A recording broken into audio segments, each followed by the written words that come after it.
Student, आज हमारा topic है कॉटन फाइबर, जो कि class BA BSc fashion first year subject है। इनका इंट्रोडक्शन ऑफ टेक्सटाइल 108 यूनिट आपका सेकंड है। कॉटन की बात करते हैं, जो एक ऐसा फाइबर है, जितने भी फाइबर होते हैं उसका ये राजा कहलाता है। आज के कंटेंट में हम पढ़ेंगे इसी कॉटन का इंट्रोडक्शन, इसकी हिस्ट्री, टाइप, इसके बाद ऑर्गेनिक फार्मिंग और प्रोसेसिंग कॉटन फाइबर, इसका प्रॉपर्टीज़ और साथ में इसके यूजेस और इसके प्रोड्यूसर कौन कौन से हैं। इंट्रोडक्शन की बात करते हैं तो सबसे पहले कॉटन के इंट्रोडक्शन में मैं आपको टाइप्स ऑफ फाइबर जब पढ़ाया था तब भी बताया था कि ये बहुत सॉफ्ट और फ्लपी होता है और साथ साथ में इसका जो फाइबर होता है वो ऑब्जर्व वाटर को करने वाला होता है, जिसमें हाइड्रोजन, ऑक्सीजन और कार्बन दोनों प्रकार की चीज़ें इसमें मिलती है और नमी होने के कारण ये फाइबर बहुत अच्छा लंबा खींचा जाता है। इसकी अगर उत्पत्ति की बात करें तो ये कहाँ कहाँ हमें प्राप्त होता है ये प्लांट, इसके बारे में हम आपको इस मैप के द्वारा हम बताएंगे। इसमें सबसे पहले जो इंडिया है, इंडिया का इंडस वैली सिविलाइजेशन के आसपास का, सिंधु घाटी सभ्यता के आसपास का इलाका, वहाँ सबसे ज़्यादा मात्रा में कॉटन पाया गया है। इसके अलावा एशिया, अफ्रीका, नॉर्थ अमेरिका और साउथ अमेरिका, ये और कुछ मात्रा में ऑस्ट्रेलिया के उत्तरी और पूर्वी भाग में भी पाया गया। इसकी हिस्ट्री की अगर हम बात करते हैं तो वर्ल्ड का सबसे पुराना, कम से कम 7000 ईयर्स एगो ये हमारा कॉटन फाइबर इंडिया में पाया गया। सबसे पहले अगर देखा जाए तो पाकिस्तान, जो आज भारत का डिवाइडेशन होने के बाद अलग हो गया है, मेहरागढ़ जिसका नाम है, मेहरागढ़ के अंदर सबसे पहले कॉटन की उत्पत्ति मानी गई है। मेहरागढ़ का कॉटन ऐसा बताया जाता है कि सबसे फाइन और सबसे लिस्टर रहा है। पाकिस्तान का जो इलाका था इंडस वैली का पूरा, पेशावर तक इसमें कॉटन के काफ़ी कल्टीवेशन होती थी और उस खेती के द्वारा वहाँ के इंडस वैली के लोग उसको यूज़ करते थे। कॉपर की एक एविडेंस के रूप में हमें माला मिली है, जो बीट्स उसमें कॉपर्स के डले हुए हैं, उसमें कॉटन के थ्रेड आज भी उसी अवस्था में हमें प्राप्त हुए।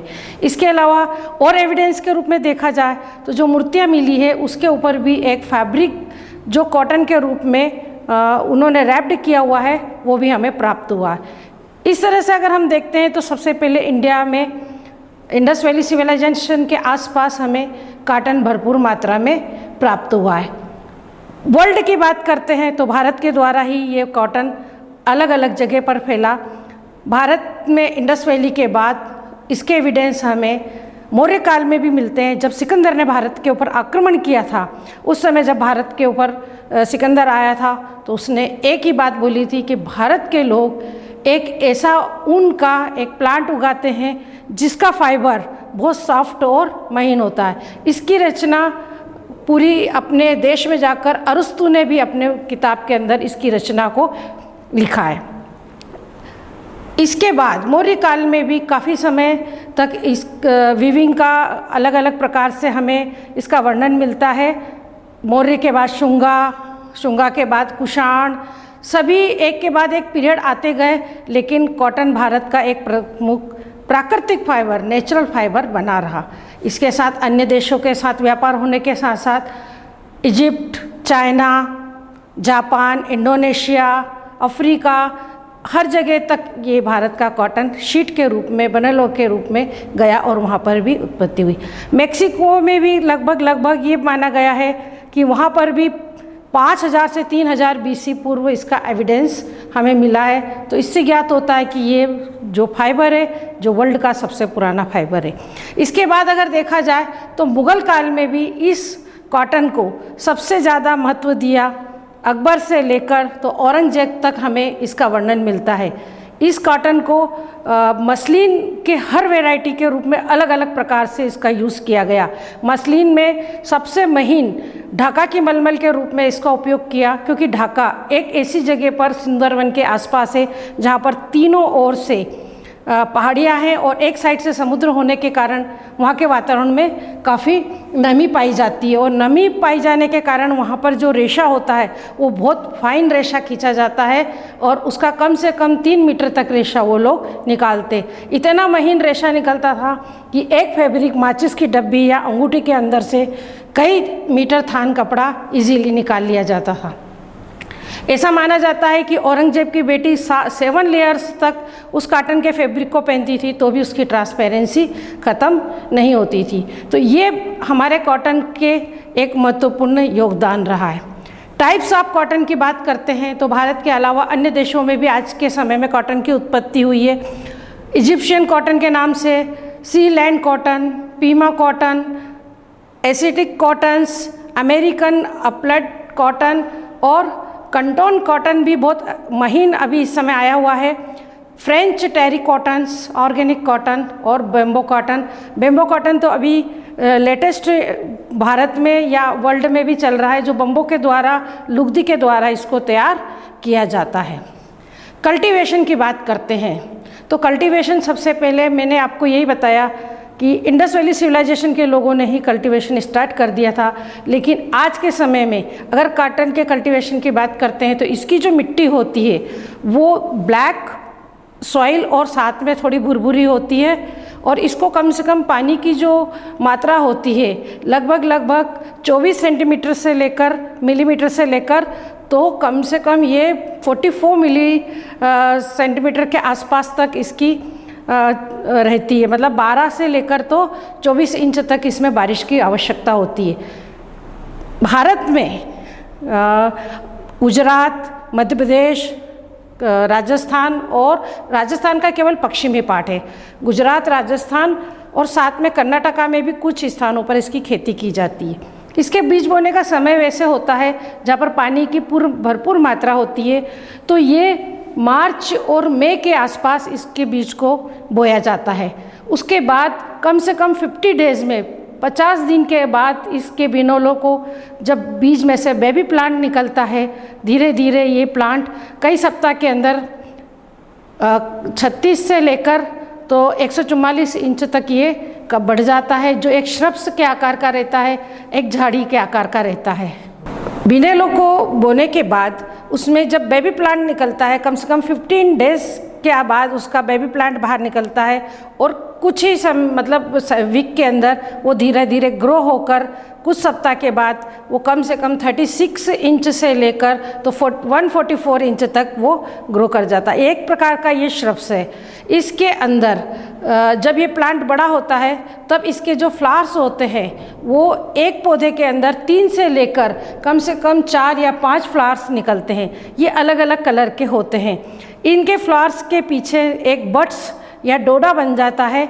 धीरे धीरे जब ये फ्लावर्स वाइट या पिंक कलर के होते हैं, ये सूखने लग जाता है, और सूखने के बाद जब ये खिल जाता है तो ये डोडा बनकर बाहर खिलने लग जाता है, और एक पैड के रूप में, एक फ्लावर्स के रूप में ये कॉटन बाहर निकलता है। जिस तरह से मैंने सामने आपको ये फ्लावर्स बताए, ये फ्लावर्स के अलग अलग डिफरेंट कलर के भी होते हैं। वहाँ की जलवायु उसके हिसाब से white colour, pink colour, purple colour, इस तरह से ये अपने कलर्स में होते हैं। और ये जो प्लांट होता है कम से कम मैंने आपको बताया कि नॉर्मली 36 इंच से लेकर 144 इंच तक ग्रो होता है, और उसके बाद जब ये फ्लावर्स खीर कर गिर जाता है तो आप सामने ये देख रहे हैं इसमें कि ये बड, ये जो डोडा होता है, इसके ऊपर बारीक बारीक बिनोलों के ऊपर एक फाइबर, एक कैप्सूल के रूप में फाइबर लिपटा हुआ रहता है, और ये कैप्सूल जब खिलता है तब उस समय इसकी हम लोग प्लकिंग करने के लिए स्टार्ट करते हैं। ये पूरा बनकर जब ये फाइबर पूरा बाहर निकलता है तो इसका फाइबर बहुत फ्लफी, लिस्टर्स और सॉफ्ट होता है। जब ये पूरा खिल जाता है, इसके पेड़ के साथ पूरी पत्तियां भी सूख जाती है, तो एक सफ़ेद चादर के समान चारों तरफ इसके फैल जाती है। यही समय होता है कि इसको हम तोड़ लेते हैं। प्लकिंग के समय जो कुछ बड्स छूट जाती है, उसको छोड़ देते हैं, लेकिन जब पेड़ पर ही ये पौधे के ऊपर फाइबर लगे रहते हैं, ये डोडे लगे रहते हैं, तो अगर नहीं तोड़ते हैं तो गिरने के बाद, सूखते ही ये गिरने के बाद गंदे हो जाते हैं, जिससे आगे चलकर ये इसका यूज़ नहीं कर पाते हैं। इसलिए इसी पीरियड के समय इसको तोड़कर हम प्लकिंग करके रख लेते हैं। उसके बाद इसकी हार्वेस्टिंग होती है। हार्वेस्टिंग के समय प्लकिंग के बाद ये सारे बिनोलों को इकट्ठा करके, पहले के समय में इसको धुलने का काम घर पे किया जाता था और शीट से बिनोलों को अलग करके फाइबर को अलग किया जाता था। आज के समय में नई नई प्रकार की मशीनें आ गई है, जिससे बिनोलों को वो अलग करके और सीधा फैक्ट्री के लिए तैयार कर देते। बिनोलों का जो पीछे का बीच का पार्ट होता है वो खली या अन्य प्रकार के फाइबर के रूप में उसको यूज़ में भी ला सकते। इस प्रकार से ये कॉटन जब फैक्ट्रियों में आता है तो ये पैडेड के रूप में इकट्ठा हो जाता है और यहीं से कतली के लिए तैयार होता है। अब हम आते हैं प्रोसेसिंग ऑफ कॉटन पे। जब प्रोसेसिंग ऑफ कॉटन तैयार होकर जिनिंग के लिए बिनोले से हटाकर जब फैक्ट्री में आता है, तब कॉटन का प्रोसेस स्टार्ट होता है। सबसे पहले जिनिंग, उसके बाद होती है उसकी ब्लेंडिंग। ब्लेंडिंग के समय कॉटन को बड़े बड़े कारपेट पर बिछाया जाता है और उसकी ब्लेंडिंग तैयार की जाती है। उसमें फिनिशिंग और कॉम्बिंग करके उसको बांध दिया जाता है। जब वो वहाँ से बंद कर जिनिंग फैक्ट्री से, जहाँ पर मेन प्रोडक्शन होता है, वहाँ पर आता है, तब उसको वापस उसको खोलकर उसको तैयार किया जाता है और उस ब्लेंडिंग को कार्डिंग करते हैं। कार्डिंग करने के बाद उसको खोलकर वापस कॉम्बिंग के लिए लेकर जाया जाता है।